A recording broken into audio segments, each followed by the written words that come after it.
कराची में हमारे एक दोस्त हैं अनीस भाई। अनीस भाई बैंकर हैं, एक बैंक के मैनेजर हैं। और पैदा तो कराची में हुए हैं, बहुत ज़माने से उनके आप वालिदैन भी कराची में रहते हैं, लेकिन असल में वो पंजाब के रहने वाले हैं, जेहलम के। तो वो हमारे बड़े अच्छे दोस्त हैं, बड़ी उनके साथ नशिस्तें रहती, महफिलें रहती हैं। उनकी एक ख़ास बात यह है कि जब आप उनसे मिलेंगे तो वो बहुत वालेहाना मिलेंगे, बड़ी मोहब्बत खिदमत करेंगे और खूब लंबी महफिल करेंगे। लेकिन जिन दिनों आप उनसे नहीं मिलेंगे तो वो बिल्कुल मफकूदुल ख़बर हो जाते हैं, कोई रब्ता नहीं करते, कोई फ़ोन नहीं करते, किसी किस्म का कोई रब्ता नहीं होता, लगता है वो दोस्त हैं ही नहीं। तो हम बड़े हैरान होते हैं, हम उनको ताने भी मार देते हैं कि भाई ये क्या आप ऐसे गायब हो जाते हैं। वो कहते हैं यार बस नौकरी है, नौकर की ते नखरा की, हम उसमें लगा होता हूँ, तो बस जब मौका मिलता है तो मिल लेते हैं, वरना हर वक्त तो सर पे मुलाजमत ही सवार रहती है। मैं 2016 में कराची से इस्लामाबाद शिफ्ट हुआ, तो यहाँ पे अब हम कराची में नहीं थे, तो वो जो मुलाकातें भी होती थी हफ्ते 2 हफ्ते महीने में अनीस भाई से मुलाकात हो जाती थी, वो मुलाकातें भी ख़त्म हो गई। यहाँ आके मैं बाइकर बन गया, बाइक टूरिज़म करने लगा। तो एक दिन मैंने, यानी अक्टूबर नवंबर का महीना था, तो मैंने जो है वो बाइक निकाली और पंजाब के टूर पे निकल गया बाइक पे। ये मैं शहरों मुख्तलिफ़ शहरों घूमता हूँ, दोस्तों से मिलता हूँ, वहाँ की चीज़ें देखता हूँ और बड़ा मज़ा आता है उसके अंदर। उससे कुछ ही दिन पहले जब ये मैं निकला, तो कोई महीना 2 महीने पहले हमारे अनीस भाई के बहनोई थे, उनका अचानक इंतकाल हो गया था।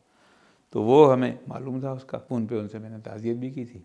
तो वो जो उनके बहनोई थे वो वज़ीराबाद के रहने वाले थे। उनका बेचारे का अचानक हार्ट अटैक से इंतकाल हुआ था। मैं जब जा रहा था इस्लामाबाद से लाहौर, तो जब आप इस्लामाबाद से लाहौर जाते हैं जीटी रोड के रास्ते, तो पहले रवात आता है, फिर मंदरा आता है, फिर गुजर खान आता है, उसके बाद दीना आता है, दीना के बाद जेहलम, फिर सराय आलमगीर, खारियाँ, खारियाँ के बाद लाला मूसा, लाला मूसा के बाद जब मैं वज़ीराबाद पहुँचा, बाईपास है शहर का, मैं उस बाईपास से गुज़र रहा था, तो वज़ीराबाद के बोर्ड पे नज़र पड़ते ही मुझे याद आया कि अनीस भाई का जो बहनोई है वो बेचारा यहीं वज़ीराबाद में रहता होगा, यहीं उसका इंतकाल हुआ होगा। बस इतना मुझे ख्याल आया। फिर मुझे अनीस भाई का ख्याल जहन में आया, तो मैंने कहा यार काफ़ी अरसा हो गया उनसे बात नहीं हुई है। तो वो ख़ुद तो वो फ़ोन करेंगे नहीं, वो तो उनकी आदत ही नहीं है फ़ोन करने की, हमें ही फ़ोन करके उनसे खैर खैरियत लेनी पड़ेगी। मैं सोच ही रहा था कि अचानक मेरे फ़ोन की घंटी बजी। मैं हेलमेट लगाए हुए था, गाड़ी चला रहा था। मैं आमतौर पे गाड़ी चलाता हूँ या मोटरसाइकिल चलाता हूँ, मैं उस पर फ़ोन पे बात नहीं करता, मैं गाड़ी साइड में कर लेता हूँ। तो मैंने मोटरसाइकिल साइड में की, हेलमेट उतारा, फ़ोन निकाल के देखा, तो देखा वो चौधरी अनीस का फ़ोन था, हमारे अनीस भाई का। मैं हैरान रह गया, मैंने कहा ये तो कभी ज़िंदगी में फ़ोन नहीं करते, और यहाँ मैं वज़ीराबाद से गुज़र रहा हूँ और मैं इनके बहनोई के बारे में, मरहूम के बारे में सोचा और इनके बारे में सोचा, तो ये कैसे इनको अंदाज़ा हुआ और उन्होंने फ़ोन किया है। मैंने फ़ोन रिसीव किया और सलाम करके मैंने कहा कि अनीस भाई खैरियत, आप ये बताएं कि आपने मुझे फ़ोन क्यों किया। तो कहने लगे नहीं क्यों, खैरियत क्या हो गया। मैंने कहा नहीं, आप ये छोड़े, सब बातें छोड़ें, आप ये बताएं कि आपने मुझे फ़ोन क्यों किया। कहने लगे यार बस मैं यूँ बैठा हुआ था और मैंने सोचा कि बड़े अरसे से आपसे बात नहीं हुई, काफ़ी दिन हो गए, तो मैं आपसे बात कर लूँ। तो मैंने कहा यार आप तो कभी फ़ोन ही नहीं करते, ये कैसे आपने याद कर लिया, फ़ोन कर लिया। कह यार पता नहीं क्या हुआ, मैं बस बैठा था, एकदम से जहन में ख्याल आया आपका और एकदम से दिल ने ये कहा कि नहीं फ़ोन करो। मैंने कहा 1 मिनट मेरी बात सुने। मैंने कहा मैं मोटरसाइकिल पे हूँ, मैं लाहौर जा रहा हूँ और मैं अभी वज़ीराबाद से गुज़र रहा हूँ, वज़ीराबाद के बाईपास से अभी चंद 1 मिनट पहले मुझे ये ख्याल आया कि अनीस भाई के बहनोई यहीं रहते थे और उनका इंतकाल हुआ था।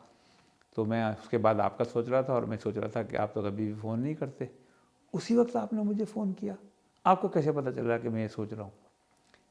मेरे ये कहना था तो वो अनीस भाई कुछ देर के लिए चुप रहे और फिर मुझे यूँ लगा जैसे उन्होंने अपने सर पे हाथ रख के कहा oh my God, oh my God. हैरत अंगेज़, वैद भाई ये क्या। मैंने कहा यार तो वाकई हैरत अंगेज़ है, मैं तो आपका बारे में सोच रहा था, आपके बहनोई के बारे में सोच रहा था, और आपने शायद ज़िंदगी में पहली दूसरी मरतबा मुझे फ़ोन किया है। वो भी हैरान रह गए, मैं भी हैरान रह गया, और मैं सोचने लगा कि इस तरह और भी कई दफ़ों पे होता है, लोगों के साथ भी होता होगा कि आप किसी का ख़्याल दिल में लाएं और वो बग़ैर किसी कम्युनिकेशन के हज़ारों मील का फ़ासला हो, कोई दरमियान में रास्ता भी ना हो, उसको अचानक एहसास होता है या उसको याद आता है या उसको दिल में से एक हुक उठती है और उसको वो शख्स याद आता है। तो इसका मतलब ये है कि जब आपको कोई याद आए तो इससे यही निकला कि वो भी आपको याद कर रहा है। तो यादें और ये दोस्तों का एक दूसरे को याद करना, ये कम्युनिकेशन, ये भी अल्लाह की बड़ी नेमत है। और अभी तो हम जिस दौर में गुज़र रहे हैं, मोबाइल फ़ोन है, टीवी कम्युनिकेशन है, इंटरनेट है, ये वो, हो सकता है मुस्तकबिल में जो है वो किसी को से बात करने के लिए किसी आले की ज़रूरत ही न पड़े, ये हमारा जहन में ख़्याल लाना ही कम्युनिकेशन के लिए काफ़ी हो। अल्लाह बेहतर जानता है।